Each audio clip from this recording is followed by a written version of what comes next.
Alright, so today we are making, I don't know what. We are making whatever I decide to make.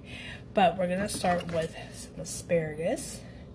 And we're going to cut the ends off about like that. And then we're going to cut them again in diagonal. So they're going to wind up looking like this as they roll into the counter. Next, we're going to take some water and put it in a pot. And then what we're going to do is we're going to add some salt, a generous amount of salt to the pot, and let that come to a boil.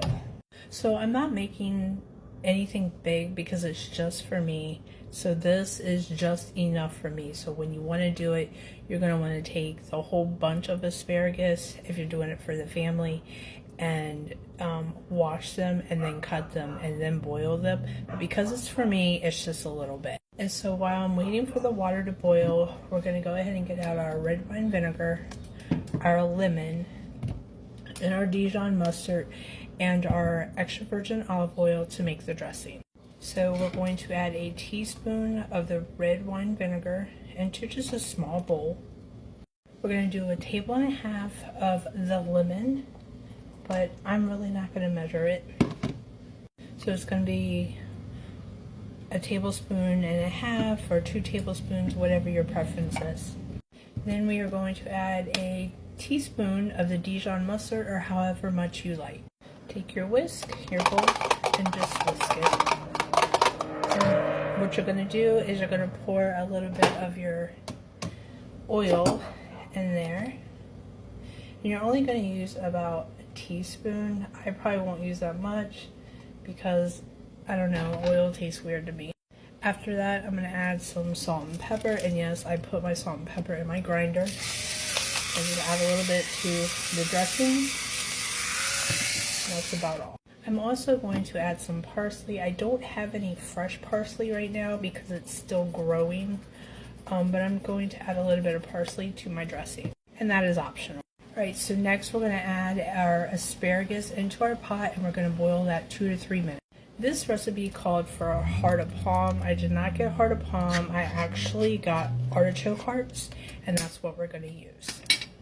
So while the asparagus is boiling, we're going to half some cherry tomatoes. Make sure you wash them first and cut them in half. Alright, so I cut the artichoke heart and then the artichoke, and I put it in the bowl with the tomatoes. We took the asparagus off the stove. I'm allowing them to drain, and I'm going to add them to the bowl. Once you add those to the bowl, you're going to let them cool, and then you're going to toss it with your dressing.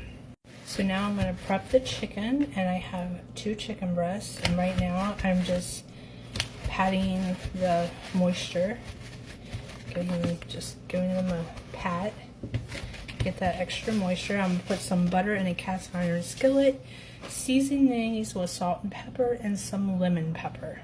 Now I'm going to season these with lemon pepper, with salt and pepper. And I'm going to do both sides. Now I'm going to take my lemon pepper, which I'm almost out of, and then give that a good amount of lemon pepper. I like a lot of lemon pepper. Once I get that and put that into the pan, I'm also going to give it a fresh squeeze of the lemon while it's cooking.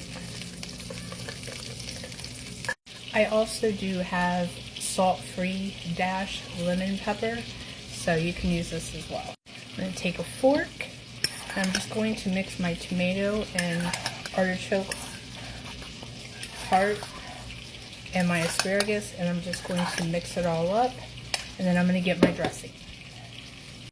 Here's the dressing that I made, and I'm just going to put all of that on there, stick it back in the refrigerator, let that get cold, give it a stir, and it's a fresh summer salad, great for the summertime. As your chicken is cooking, make sure you go get a sparkling water. This is Aha, I guess. And this is the pineapple passion fruit, and this is actually really good, and I'm not much on sparkling water, but I really like this. So right now I just got my lemon pepper chicken and my cast iron skillet and allowing that to fry.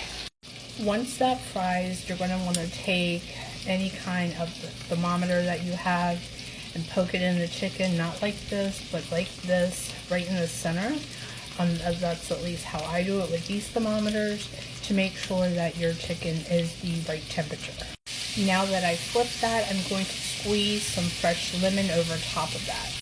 And I definitely want my chicken to have a little bit of a crust on it. And I always cook for myself because my boyfriend doesn't eat my cooking. He prefers processed food. Hot dogs, pizza, steakums, boxed macaroni and cheese. So I cook for myself. Do you know how hard it is to cook for one person? It's extremely hard. Right, so we're right at 165. And absolutely perfect. And there you have it. Dinner is served.